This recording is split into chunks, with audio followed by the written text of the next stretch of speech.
My name's Bert Massey, and Ann Harris has asked me if I would kick this thing off and say a few words. We all know we're here to pay tribute to our late great friend, our husband, our father, our buddy, our employer, Barton Harris. I never used the William Barton Harris unless he was buying something, but that's the correct name. It was my privilege to know Barton from about 1972 when I moved back to Brownwood until to this very day. And to say that Barton was a unique individual, I think, is to make a great understatement. He was certainly one of the most unique people, and I'm not sure you put most in front of unique, that it's ever been my privilege to know. I'm sure I probably got acquainted with Barton because Ann and I grew up together before she and her family moved away from Brownwood. I love to tell the story that we once did a piano duet together. Ann's heard this about 1,000 times. Back when we were 4, 5, 6 years old. And in those days, young ladies, for a dressy occasion, wore those, most of you not old enough to remember this, but those big old hoop skirts with about 100 petticoats under them. And they only make piano benches so wide. So I'm not convinced that I wasn't just squatting down on the air while Ann took up the piano bench. But let me assure you that that was better for the audience, that they heard more from Ann and less from me. I don't know that I've ever known anybody who had a more colorful career than Barton had. He was obviously a rancher. He was a beef producer. He was a beef processor and retailer. He was a pallet manufacturer. He was a man who created the W.T. Harris Company and all of its various activities. And you see some of that around you, still the manufacturing and also the storage. He was a great supporter of the community. It was my privilege to appoint him to the board of the Brownwood Municipal Airport, where he served with great distinction.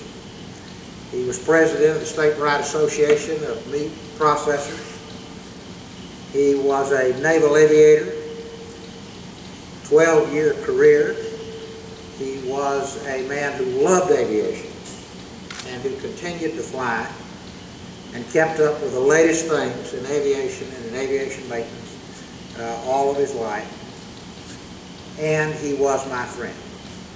He was an employer, but he was a friend, I bet, knowing Barton, to his employees just as he was a friend to the rest of us. I used to buy beef by the half from Barton when he was in the meat business. Hadn't had a good steak since he quit. I'd go out to Barton's place on Saturday. Since my freezer, I try to save nickel wherever I can, was built in 1948. It wasn't quite big enough to hold half a beef, so Barton had a couple of places for me there in the meat locker out back. And I would take my children with me because my wife made me take my children with me. And I suspected that it was the most boring days of their lives. But when we got through running the rest of the errands and we ended up at Bangs, there usually wouldn't be anybody in the plant but Barton. And the girls and I, and then later my son, would go in, and they'd stick their head in the freezer, and that's about as far as they wanted to go. So while I was picking out whatever happened to be in my lockers, Barton would put them in his office, and he'd give them a pad and a pencil and a soda pop, and I think maybe some peanuts. And by the time Barton and I got through, they had peanuts, soda pop, drawings all over his office, never bothered me. And then I would announce that my wife wanted me to buy some steaks. I've never met anybody else who would go through his steak inventory and say, don't buy that, that's not good enough, don't buy that, that's not good enough, this one will be all right. At any rate, I was mad at him when he left the meat business because I thoroughly enjoyed doing business. Barton was a man whose word was his bond. Whatever Barton told you, that's the way it was going to be. That's the way it always was with me. And I doubt very seriously that there's anybody in the audience who can say anything different. If Barton was your friend, by God, he was your friend.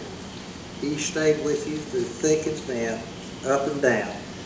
Some of you may remember that a year or two ago, while I was still mayor of Brownwood, some local yokel was looking for his day in the sun and accused me of all sorts of wrongdoing. My children are still looking for the money he claims I made while I was mayor. But I've got it buried deeply in the backyard. They'll never find it. Nobody was more loyal during that period of time, went underground with the bad guys to bring me the word and to defend me in meetings, than was Barton Harris. I love him. I miss him. And I believe he loved me. His friend Jim Blodgett is here with us today, and I think they were closer even than Barton and I. From what I read, they hunted and fished, sounds like all over the southwestern and southeastern United States. Barton was a great supporter of law enforcement. Jim, of course, is a retired captain in the Counterintelligence Division of the Texas Department of Public Safety.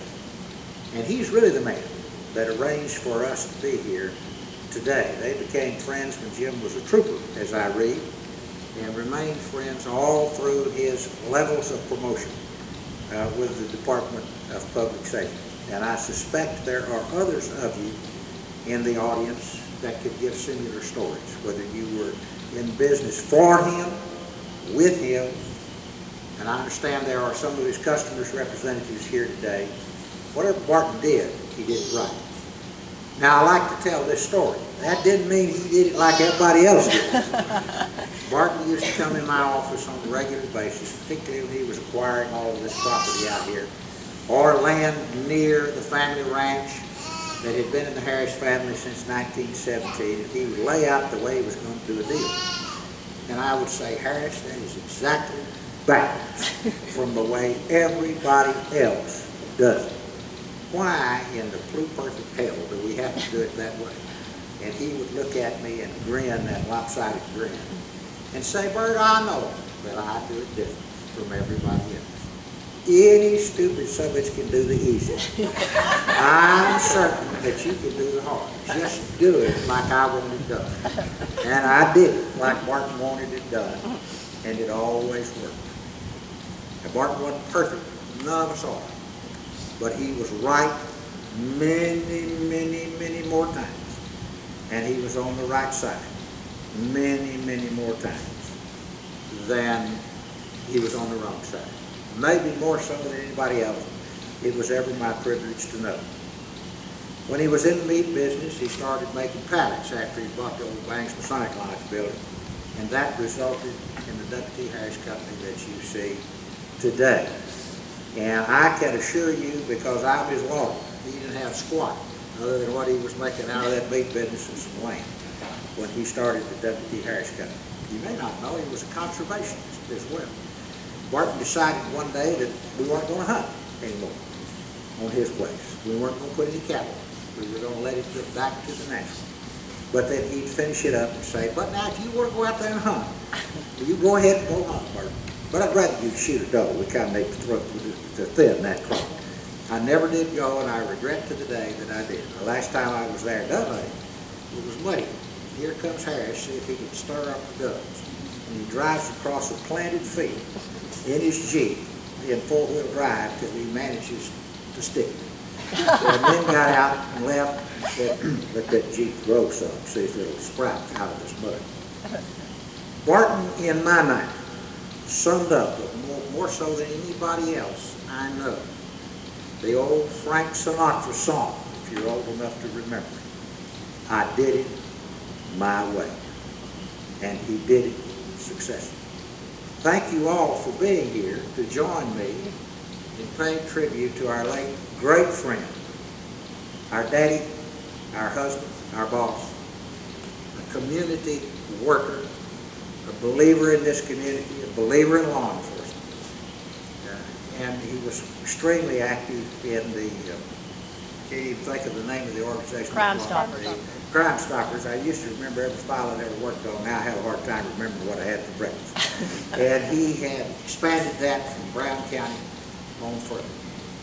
Thanks to the efforts of Jim Blodgett and the efforts of our State Senator Troy Frazier, the Senate of the state of Texas passed a resolution honoring Barton. That's not done for just everybody.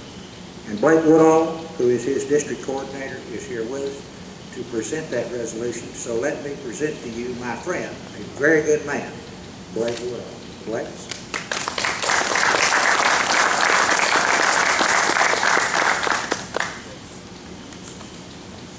Thank you, Mayor. Eloquent and profound as usual. I did not know Mr. Harris. I wish I had. From the collection of friends, family, and colleagues here today, it's quite obvious he was quite a distinguished gentleman. Let me share with you Senate Resolution number 177 in memory of William Barton Harris.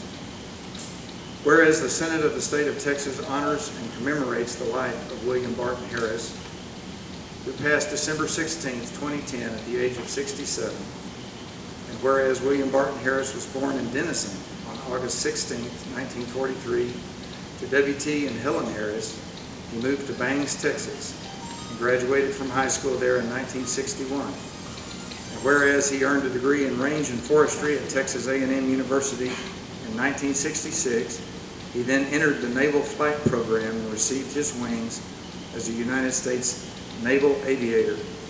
He served his country for 12 years, including 3 years in Vietnam. And whereas he married Anne Friend of Austin in 1966, they moved to Bangs after Barton finished his military service, and he purchased a local meat processing plant. He owned a cow-calf operation and Harris Meats of Bangs for 15 years.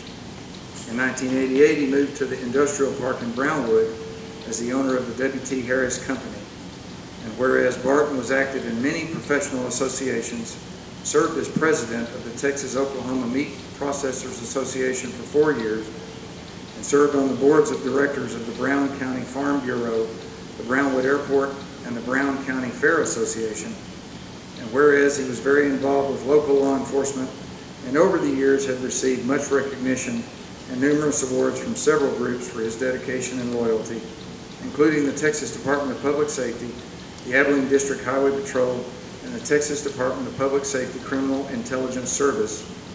And whereas he was a member of the inaugural board for Crime Stoppers in Brown County in 1984, and last year helped expand the organization's coverage into Coleman and Mills counties, he served the Bangs community as president of McDaniel Cemetery for many years, and he provided gun safety instruction to many young people in the Texas 4-H program and let them use his skeet range. He was a member of the First Baptist Church in Brownwood for 34 years, and whereas Barton loved the family ranch, which was first settled by his grandparents in 1917, he purchased adjoining land in order to maintain the family legacy of pioneer landowners in Brown County. A gracious and hospitable gentleman, he enjoyed entertaining and hosting events at the ranch. And whereas he was a devoted husband, father, and grandfather, and he leaves behind memories that will be treasured forever by his family and his many friends, now therefore be it resolved that the Senate of the State of Texas 82nd Legislature hereby honor the life of William Barton Harris and extend sincere condolences to his bereaved family, and be it further resolved that a copy of this resolution be prepared for his family as an expression of deepest sympathy from the Texas Senate, and that when the Senate adjourns this day, it do so in memory of William Barton Harris. Signed by David Dewhurst, President of the Senate, Lieutenant Governor. I hereby certify that the above resolution was adopted by the Senate February 7th, 2011 by a rising vote. Patsy Spa, Secretary of the Senate. Troy Frazier, Member of Texas Senate. Thank you.